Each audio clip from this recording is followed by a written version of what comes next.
Hello students, welcome to Literature World. Today we will read chapter 4 Landscape of the Soul. A wonderful old tale is told about the painter Wu Daoji who lived in the 8th century.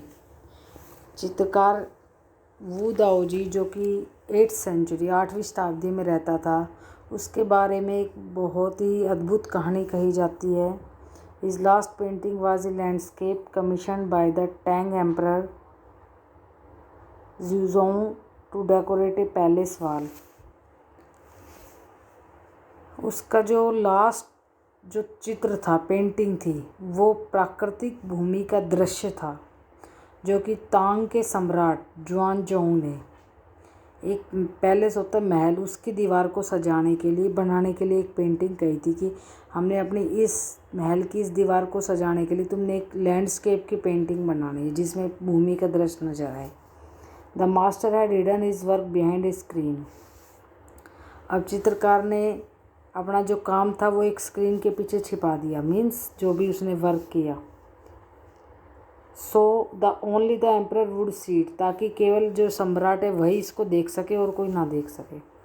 For a long while the emperor admired the wonderful scene. काफ़ी time तक जो सम्राट है उसकी जो उसने landscape का जो चित्र बनाया था उसकी प्रशंसा करता था. Discovering forest, high mountains, waterfalls, clouds floating in an immense sky, man on हिली पाथ्स, बर्ड्स इन फ्लाइट, इन सारी चीज़ों की वो प्रशंसा करता था जिसमें इसके वन हैं, ऊंचे ऊंचे पर्वत है, झरने हैं, दूर दूर तक आकाश में बादल दिखाई दे रहे हैं, पहाड़ की पर चलते हुए लोग दिखाई दे रहे हैं, उड़ते हुए पक्षी, इन सब चीज़ों की वो सम्राट प्रशंसा करता रहता था. Look sire said the painter.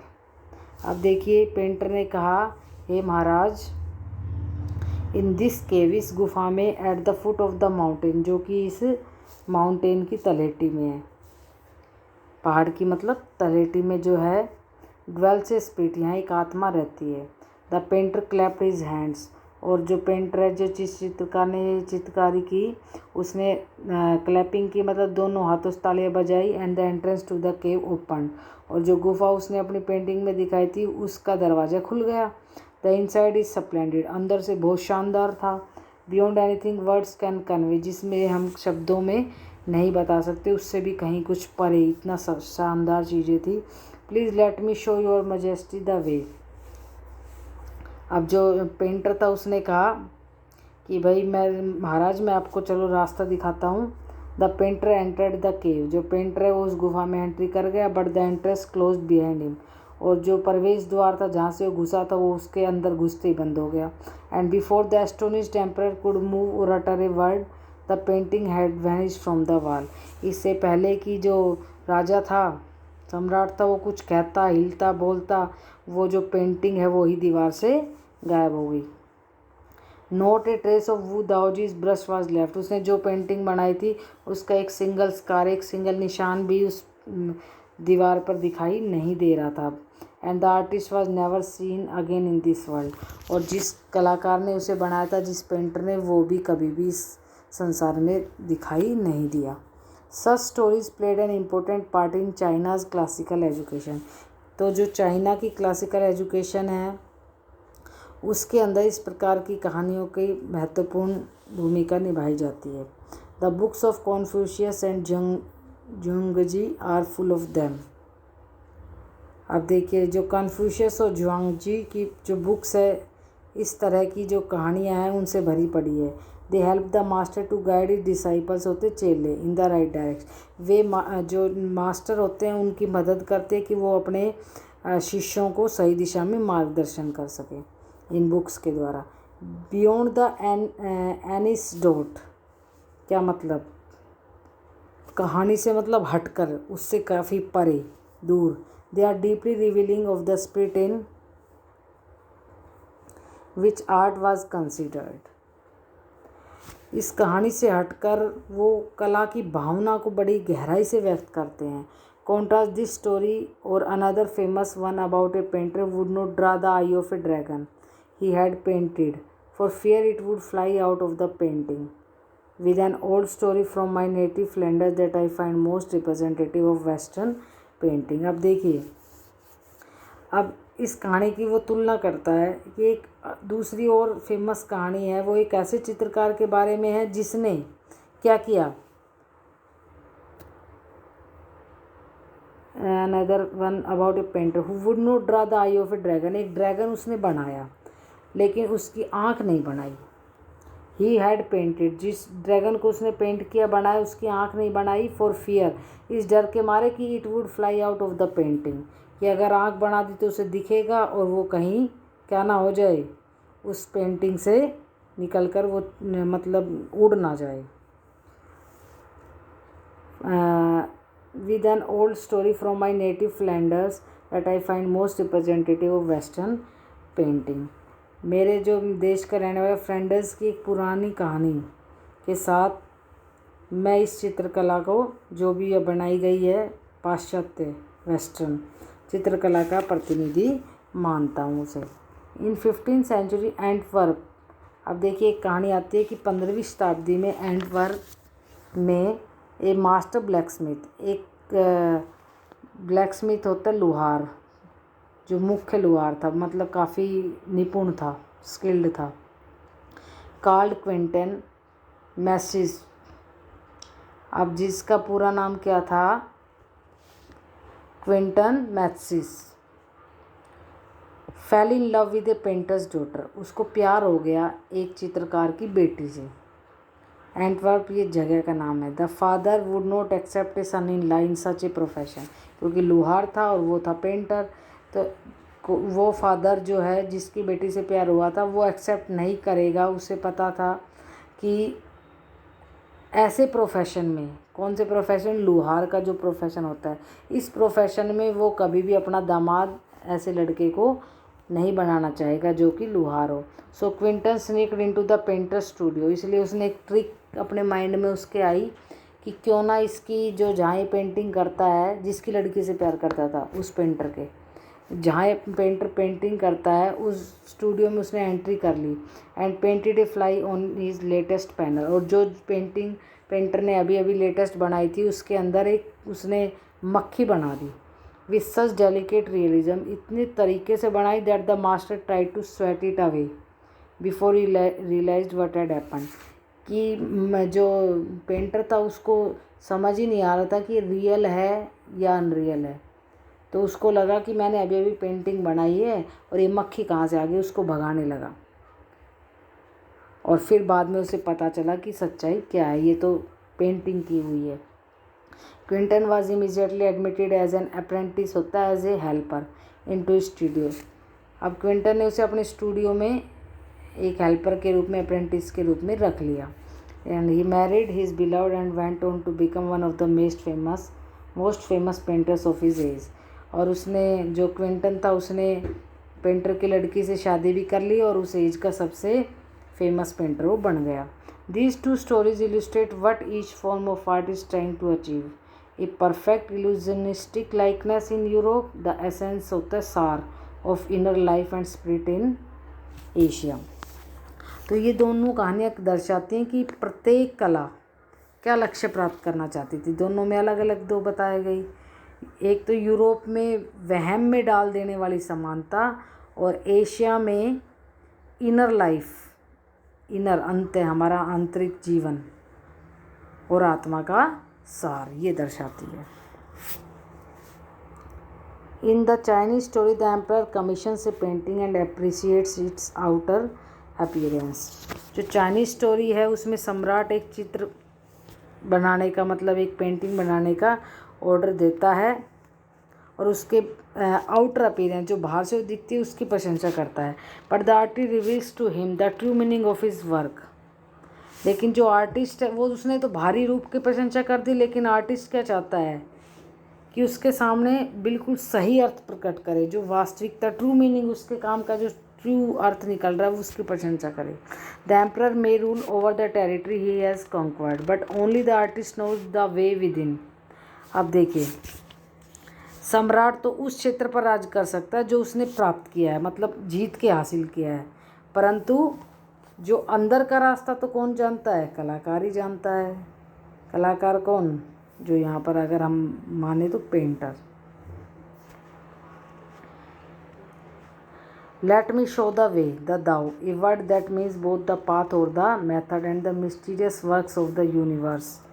अब देखिए, दाओ के शब्द हैं let me show the way, इसके दो अर्थ हैं, रास्ता या ढंग, और पूरे ब्रह्मांड का रहस्य, mysterious works of the universe, पूरे ब्रह्मांड का रहस्य। ये let me show the way Tao के वर्ड्स हैं, वर्डिंग्स हैं।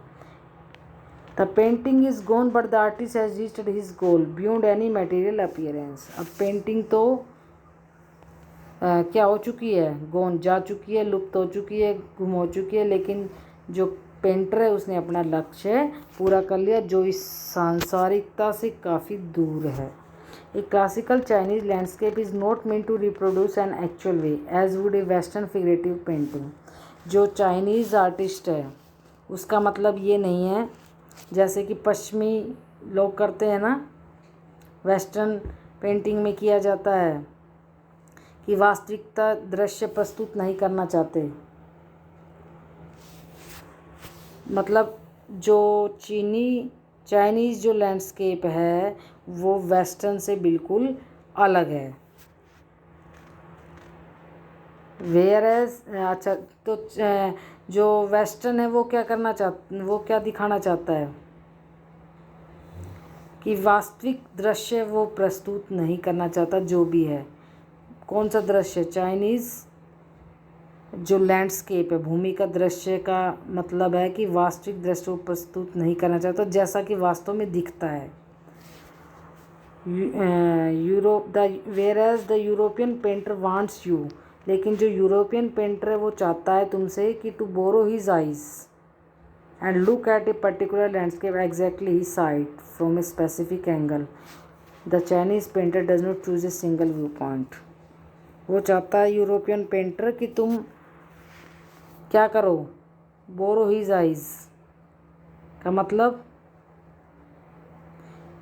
कि आप अपने तरीके से देखो, उस अपनी आंखें उधार लो, मीन्स उससे जो ऐसा वो पेंटिंग उसने बनाई है उस तरीके से देखिए पर्टिकुलर लैंडस्केप को, जैसा कि सेम उसने देखा एक स्पेसिफिक एंगल से, जिसमें से the Chinese painter does not choose a single view point. और जिसमें जो चाइनीज़ पेंटर है वो एक दृष्टिकोण नहीं चुनता है, लेकिन यहाँ पर चुना जा रहा है। His landscape is not a real one and you can enter it from any point. ये कोई रियल नहीं है, तुम यहाँ कहीं से भी प्रवेश कर सकते हो। देन ट्रैवल इन इट, कहीं भी घूम सकते हो, पेंटिंग में देख सकते हो। मतलब the artist creates a path for your eyes to travel up and down and that back again in a leisurely movement. तुम घूम फिर सकते हो, उसका रास्ता बना रखा और वापस उसी जगह पर फिर अपने आ सकते हो। आपकी आंखों के लिए ऐसा रास्ता बना रखा है, अब इधर जाना, अब इधर जाना, अब इधर जाना। This is even more true in the case of the horizontal scroll, in which the action of slowly opening one section of the painting, then rolling it up to move on the other, adds a dimension of time which is unknown in any other form of painting. अब देखिए, ये जो है ना एक ऐसे कागज़ के तरह होता है, और इसमें सच्चाई है कि किसी भी पेंटिंग के एक भाग को खोलना और फिर उसके दूसरे भाग में जाना, एक से दूसरी जगह पर जाना, और ये कहाँ कहाँ जाना है, इस पेंटिंग में किस दिशा में जाना है, तो उसमें किन चीज़ों की भी पार्टिसिपेशन ज़रूरी है, शारीरिक और मानसिक, फिजिकली और मेंटली सोचना पड़ेगा। The Chinese painter does not want you to borrow his eyes. Chinese painter नहीं चाहता कि तुम उसकी आंखों को उधार लो, मतलब उसकी आंखों से देखो। He wants you to enter his mind, वो चाहता है कि तुम उसके दिमाग में प्रवेश कर जाओ। The landscape is an inner one, जो भूमि का नज़ारा है वो क्या है, इनर वन, आंतरिक है। स्पिरिचुअल एंड कॉन्सेप्चुअल स्पेस, आंतरिक, आध्यात्मिक, वैचारिक जो भी है। This concept is expressed and shanshui literally mountain water. अब देखिए, ये विचार जो है शानशुई के रूप में व्यक्त किया गया है, जिसका लिटरेरी मीनिंग है माउंटेन वाटर, की पर्वत का पानी। विच use together represent the word landscape, जिसे लैंडस्केप माने भूमि का दृश्य, एक तरह से झरने के बारे में बताया गया है, उसके लिए रिप्रेजेंट करने के लिए। More than two elements of an image, this represent two complementary poles reflecting the Daoist view of the universe. एक ही चित्र के, कोई चाइनीज़ लैंडस्केप कुछ दिखा रहा है, यूरोपियन कुछ दिखा रहा है, तो एक ही चित्र के दो से अधिक जब तत्व होते हैं तो दो पूरक ध्रुव के प्रतीक होते हैं, और वो दाव के ब्रह्मांड दृष्टिकोण को दर्शाते हैं। जैसे कि इसमें बताया गया है कि the mountain is yang reaching vertically towards heaven. जो माउंटेन है, मतलब यांग कौन है, पर्वत, जो सीधा ऊपर लंबा स्वर्ग की ओर जाता है, हेवन की ओर जाता है। स्टेबल, जो कि पूरा स्टेबल है। Warm and dry in the sun, जो कि धूप में स्थिर भी है, गर्म भी और शुष्क भी रहता है। वाइल द वाटर इज यिन, और यिन क्या है, यिन है पानी, जल। Horizontal and resting on the earth, fluid, moist and cool, जो कि हॉरिजॉन्टल है, क्षैतिज है, धरती पर ठहरा हुआ है, तरल है, नम है और ठंडा है। The interaction of yin, the receptive feminine aspect of universal energy, and its counterpart yang, active and masculine, is of course a fundamental notion of Taoism। देखिए, जो यिन है उसे फेमिनाइन माने, जैसे हम कहते हैं ना स्त्रीलिंग पुल्लिंग, तो उसे स्त्रीलिंग माना गया है। यिन जो ग्रहणशील है, किसी चीज़ को ग्रहण करती है, और विश्व ऊर्जा का एक तरह से नारी जातीय पहलू है, और दूसरा भाग जो यंग है वो क्रियाशील है और पुरुष जाती है, मैस्कुलिन है। समझ में आ गया, यिन एंड यैन। तो देखिए, जो यिन है वो तो फेमिनाइन है, और जो यंग है वो है masculine, young. What is often overlooked is an fundamental notion. What is often overlooked is an essential third element, the middle void, where their interaction takes place। अब देखिए, हमेशा जिस चीज़ की अनदेखी होती है वो है सबसे ज़रूरी तीसरा तत्व, जो बीच में जो खाली होता है, वॉइड, मिडिल वॉइड, मध्य में शून्य होता है। This can be compared with the yogic practice of pranayama, जिसका क्या किया गया है, तुलना प्राणायाम से की गई है, जिसमें योग का अभ्यास किया जाता है। Breathe in, retain, breathe out, सांस को खींचना, रोकना, सांस को छोड़ना। The suspension of breath is the void where meditation occurs. अब देखिए, जहाँ हम सांस को थामते हैं वही वॉइड है, वही शून्य है, वही जीरो है, उसी जगह, और वहीं से चिंतन होता है। The middle void is essential, nothing can happen without it, hence the important of the white unpainted space in Chinese landscape. तो जो मध्य में जो शून्य है वो सबसे आवश्यक है, इसके बिना कुछ नहीं हो सकता। इसका मतलब जो चाइनीज़ लैंडस्केप है उसमें सफ़ेद, बिना सफ़ेद माने जहाँ पर कोई पेंटिंग नहीं कर रखी, उस खाली स्थान का भी एक महत्व है। This is also where man finds a fundamental role. ये वही स्थान है, खाली स्थान, जब मनुष्य को अपनी फंडामेंटल रोल, मुख्य भूमिका मिलती है। In that space between heaven and earth, आकाश और धरती के बीच उस स्थान में वह ही becomes the conduit of communication between both poles of the universe. तो आकाश और धरती के बीच में उस स्थान पर ब्रह्मांड के दोनों ध्रुवों के बीच में कम्युनिकेशन का एक माध्यम बन जाता है, संचार का, बातचीत का। हिज प्रेजेंस इज़ असेंशियल, उसकी उपस्थिति बहुत आवश्यक है। Even if it is only suggested, चाहे वो केवल थोड़ी बहुत ही हो। फार फ्रॉम बीइंग लॉस्ट और oppressed by the lofty peaks, he is in Francis Chiang's wonderful expression the eye of the landscape. तो उसकी उपस्थिति आवश्यक है, चाहे थोड़ी सी हो, और ऊंची ऊंची पर्वत चोटियाँ जो होती हैं उनके बीच में होना, ये फ्रेंचोई जो चैंग है इसकी अभिव्यक्ति है, एक बहुत ही स्ट्रेंज वंडरफुल एक्सप्रेशन है जो कि दिखाया गया the eye of the landscape में। Okay, thank you.